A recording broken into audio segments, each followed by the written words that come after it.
Dolly Parton always appears with a radiant smile, a warm, gentle voice, an image that makes people believe she has never been sad for more than a few minutes at a time.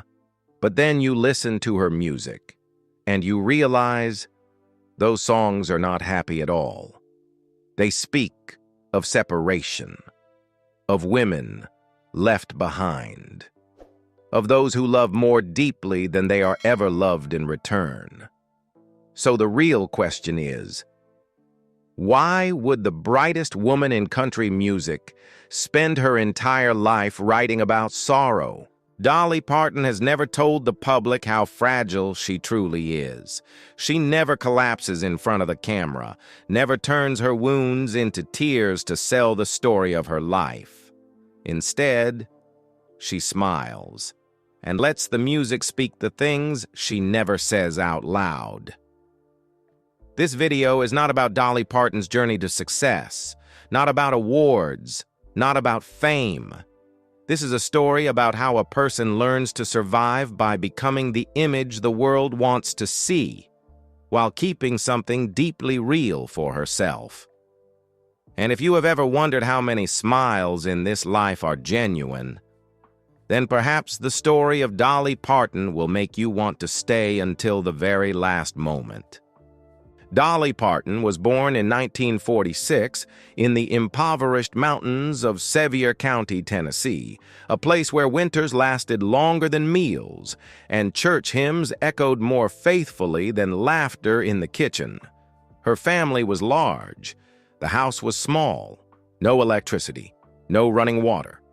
Poverty was not an event. It was a constant state of being. In those cramped rooms, Dolly learned something very early on. If you cannot bring home much, then bring comfort instead. Little Dolly sang in church, not to be praised, but to make the room feel lighter. Her voice became a tool for survival. Humor became instinct. And a smile, the fastest way to make everyone stop worrying. But it was precisely during those years that a quiet mechanism began to form. Dolly did not learn how to complain. She learned how to tell stories, stories about patched-up dresses, about a silent mother, about dignity in the midst of poverty. These were not romantic memories. They were the psychological map of a woman who would later speak of pain in the gentlest voice. When you grow up lacking everything, you do not fear loss. You fear becoming a burden. And so you learn to always be fine, even when you are not fine at all. Dolly Parton was not born with that smile. She created it. And from that moment on, her life was no longer a journey toward the spotlight, but a journey to keep the darkness within from spilling out into the world. In 1964, right after leaving high school, Dolly Parton left the mountains of Tennessee and headed for Nashville. She carried no grand plan, only a very practical determination to survive first before daring to dream any further. Between 1964 and 1966, Dolly lived off jobs no one remembers by name. By day, she wrote songs for hire in small rooms, paid per song, modest but steady. By night, she recorded demos for record labels, singing songs that were not her own, simply so her voice could be heard one more time. At times, Dolly sang backing vocals, recorded radio commercials, took any job available, as long as it allowed her to stay in the city for one more month. This was not the romance of a startup phase. This was pure musical labor, a place where talent had to sustain itself. During those difficult days, Dolly learned how to observe people, weary songwriters, women waiting outside recording studios, stories left behind because they were not marketable, and she remembered all of it. For Dolly, music gradually revealed its true nature, not the stage, not the spotlight, but work.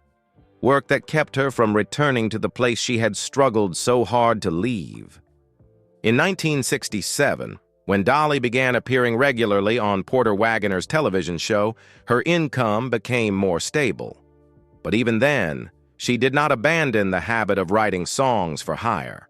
Not because she needed the money, but because she understood this. Writing for others was the fastest way to learn about people. The earliest songs bearing Dolly's imprint were born from those quiet working years. Songs about the woman standing behind the scenes, about departures without climaxes, about choices that had to remain unspoken. By 1970, when Coat of Many Colors was released, the public heard a deeply personal story, but few knew it had been distilled from hundreds of hours of anonymous labor. From nameless recording sessions, hired songs, and side jobs that allowed Dolly to survive long enough to tell her own truth.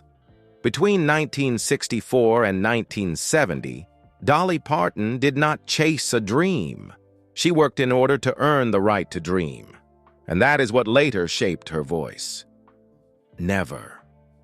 Flamboyant, never demanding, yet real enough to make listeners believe that there are people who do not need to be seen often, only to be heard once. As the early 1970s arrived, Dolly Parton stepped into a zone of light that very few ever returned from unchanged. The stages grew larger, the cameras moved closer, the gazes became sharper, and at the same time, a quiet question emerged. If she did not define herself, who would define her? Between 1970 and 1972, Dolly stepped out of the safe shadow to stand on her own. No defiant declarations, no public storms, just a choice firm enough for someone who understood that staying too long can also be a way of losing oneself. Then came 1973, 1974. Jolene echoed like a trembling whisper. Not a story of victory, but a deeply human fear. The fear of being replaced, of not being enough, of losing what one cherishes without ever having the right to keep it. That song touched emotions people often hide, because they are fragile, because they are not beautiful. Also, in 1974, I Will Always Love You was born. No anger, no reproach. Only the calm clarity of someone who knows when to leave, preserving dignity on both sides. It was a rare farewell that hurt no one, and at the same time, Dolly's declaration of autonomy under the lights. From 1975 onward, Dolly's image was gradually etched into public memory. Towering platinum hair, shimmering outfits, a smile always at the ready. People called it showy, but the truth was different. It was armor. Dolly understood how deeply the spotlight could cut, so she chose brilliance to keep the gaze on the surface. She chose cheerfulness to keep questions from going too far. When people are absorbed by appearances, they do not reach the fragile places inside. Between 1976 and 1977, as the charts kept calling her name, Dolly's lyrics still retained their original quiet rhythm. Small stories, sorrows spoken softly, truths real enough for listeners to recognize themselves, but never loud enough to frighten them. At the height of her fame, Dolly did not learn how to shine. She learned how to survive while shining. And from that point on, every smile on stage was no longer a reflex. It was a conscious decision to keep her true self somewhere the spotlight could never reach. As the world grew increasingly eager to know everything about Dolly Parton, she chose to keep the most important thing private, her marriage. In 1964, during her earliest, most uncertain days in Nashville, Dolly met a man who belonged entirely outside the world of spotlights. Carl Dean. Not a musician, not an artist, never on television. Simply an ordinary man working in the asphalt business, living far from the rhythms of show business. 2 years later, in 1966, they married in an absolutely private ceremony. No press, no public announcement, no vows recorded on front pages.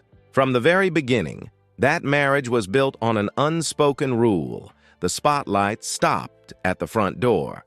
Carl Dean did not walk red carpets with Dolly. He did not sit in the front rows at award ceremonies. He did not appear in interviews. He chose to remain behind the scenes.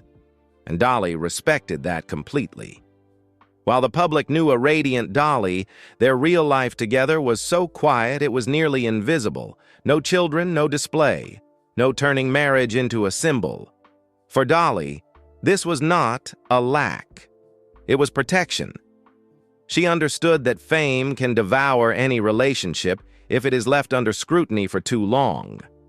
So she chose to keep love in a place where it did not need to be proven, did not need to be retold, did not need to be believed, because it simply existed. There is a profound paradox in Dolly Parton's life. She wrote hundreds of songs about love, separation, and loneliness. Yet she never used her own marriage as material for the spotlight. Music was where she spoke on behalf of the world. And Carl Dean was where she did not need to speak at all. In an industry where artists often lose their private lives long before they lose their voices, Dolly managed to keep both by never allowing the world to step into her final refuge. And perhaps it was that enduring silence that allowed the marriage to last for decades, not because it was perfect, but because it was lived as an ordinary life. On the surface, Dolly Parton seemed unshakable. Her smile remained intact. The stage was still dazzling. Her fame continued to grow year after year. Yet it was precisely during this period that the deepest cracks began to form, quietly and painfully real. Throughout the 1970s, Dolly became a frequent target of mockery. Her appearance was dismissed as over the top, her style labeled excessive. Many within the music industry viewed her as an entertainer, not a serious artist. Those words did not take the stage away from her, but they eroded her sense of worth from the inside. To survive, Dolly chose to control her image to an extreme degree. She turned herself into the character the public believed they were seeing. More glamorous, more cheerful, easier to underestimate. This was not vanity, it was a survival strategy. But while the world fixated on the surface, Dolly's body began to betray her. By the late 1980s, Dolly was facing a series of serious health issues, chronic pain, repeated surgeries, and one fateful decision, a hysterectomy, meaning she would never have children. For a woman who wrote so much about family, about mothers, about continuity, this was not merely a biological loss. It was a door permanently closed. Dolly did not hold a funeral for that loss. She did not announce her grief. She walked back onto the stage as if nothing had happened. But the pressure of fame did not stop there. During the same period, amid relentless work, expectations, and isolation, Dolly fell into severe depression. There were moments, she later admitted, when she thought about ending everything. Not because of failure, but because she was exhausted from always having to be the strong one. The world never knew, because Dolly never allowed herself to collapse under the lights. Scandals continued to surround her, rumors about her appearance, cosmetic surgery, about being a manufactured person. People dissected her body as if it were public property, and each time Dolly simply smiled, so no one would notice that her strength was steadily draining away. Behind all of that controversy lay a cold truth. To protect her creative freedom, to keep her musical voice from being distorted, Dolly accepted sacrificing how the world perceived her true self. She let them think she was shallow, let them laugh, let them underestimate her. As long as, when the music rose, she could still say what she needed to say, in her own way. But the price of that silence was enormous. It took a part of her health, a part of her dream of motherhood, and left behind a loneliness no one could see. Some people are undone by loud public tragedies. Dolly Parton was different. She survived tragedy by hiding it behind the lights. And sometimes people smile not because they are happy, but because if they stop, everything inside will collapse. When people look back on Dolly Parton's journey, they often begin with numbers. Thousands of songs, dozens of albums, sold-out stages spanning decades. But for Dolly, awards were never the destination. They were only traces, markers of how far her music had traveled. She won 11 Grammy Awards, along with dozens of nominations stretching from the 1970s well into the 21st century, a rarity for any artist. She was inducted into the Country Music Hall of Fame, the Songwriters Hall of Fame, and later the Rock and Roll Hall of Fame, even though she herself once said she was not sure she deserved it. Yet that very hesitation reveals the essence of Dolly. She never saw these honors as proof of greatness. She saw them as confirmation that small personal stories also have a place. What truly sets Dolly's legacy apart is not how many trophies she received, but the fact that her music continues to be sung by generations who never lived in her time. From traditional country to pop, folk, rock, from young female artists still searching for their own voice to independent musicians outside the mainstream. They find in Dolly something rare, permission to be themselves. Dolly proved that a woman can be gentle and sharp at the same time, humorous yet profound, underestimated, yet fully in control of her creative path. She established a powerful precedent. You do not have to lose yourself to survive in this unforgiving industry. You can smile without surrendering. You can be soft without being weak. To later generations of artists, Dolly is not a template to be copied. She is an emotional anchor, living proof that if you remain honest long enough, the world will eventually listen. And perhaps Dolly Parton's greatest legacy does not sit on an award shelf. It lives in deeply personal moments. When a young artist picks up a guitar and thinks, if she could do it her way, then maybe I can too. After everything, Dolly did not leave behind a legend to be worshipped. She left behind a path, wide enough for many generations to walk, and kind enough that they do not have to trade away who they are. In the present day, Dolly Parton does not step into the spotlight as someone seeking validation. She steps forward as someone who understands the game and is no longer governed by it. No more pressure to top the charts. No need to be younger, newer, louder. The Dolly of today chooses endurance over climax. She still writes, still records, but no longer to prove that she still matters.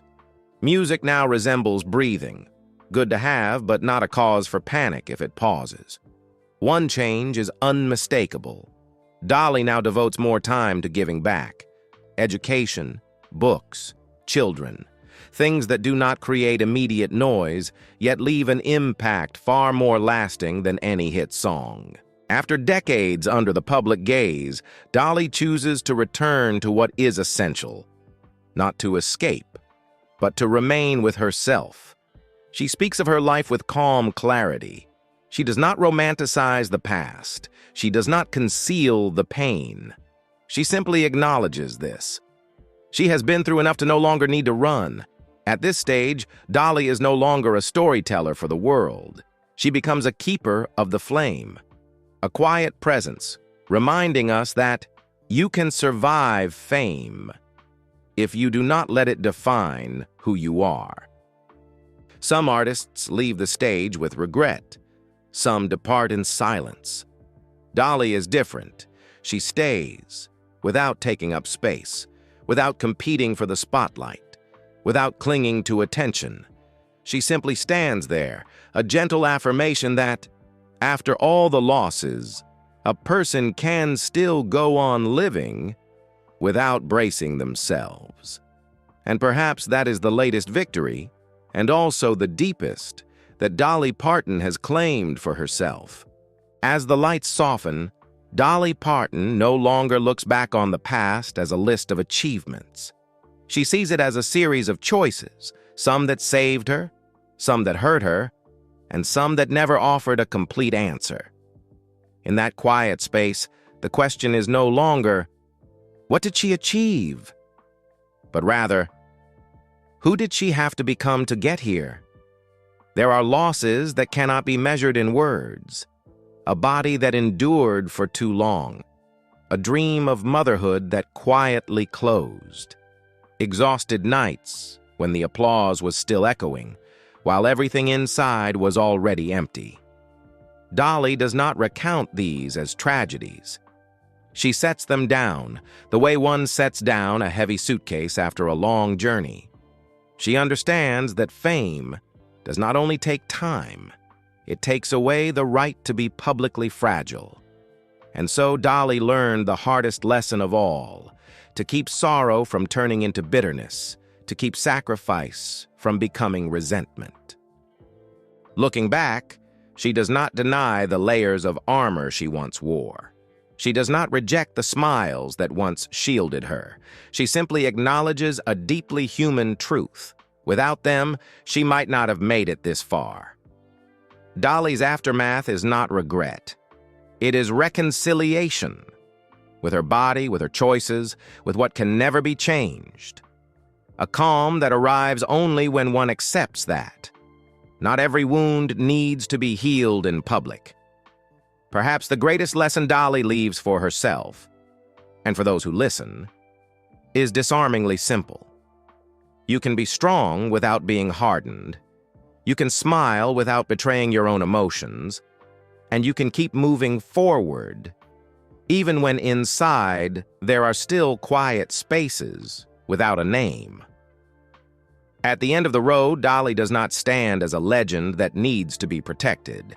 She stands as a human being who has gone far enough to understand that truth does not need to be spoken loudly in order to exist. When this story comes to rest, Dolly Parton does not close her journey with a climax. She closes it with stillness, the very thing she learned to protect throughout her life. If there is a philosophical message that remains after everything Dolly has lived, lost, and preserved, it may be this. A person does not need to be loud to exist, and does not need to expose everything to be understood. Sometimes the greatest strength is not found standing beneath the spotlight, but in being calm enough to step away from it without losing oneself. Dolly Parton used music to speak the unspeakable. She used smiles to walk through thorny roads, and she used silence to preserve her truest self, a place where nothing needs to be proven. Perhaps that is also a reminder for each of us. You can go very far. You can carry scars no one sees, and you still have the right to keep living gently with yourself. If this story slowed you down, even for a moment, if it reminded you of an old melody, or made you think of the smiles you once used as shields, leave a line in the comments below. Not to explain everything, only to let us know you stayed and listened until the end. And if you would like to continue walking alongside stories of human lives told slowly, deeply, stories that do not seek noise, only understanding, you can press like, subscribe, so we may meet again on the next journey. There may still be lights, there may still be smiles, but there will always be truths spoken with quiet respect.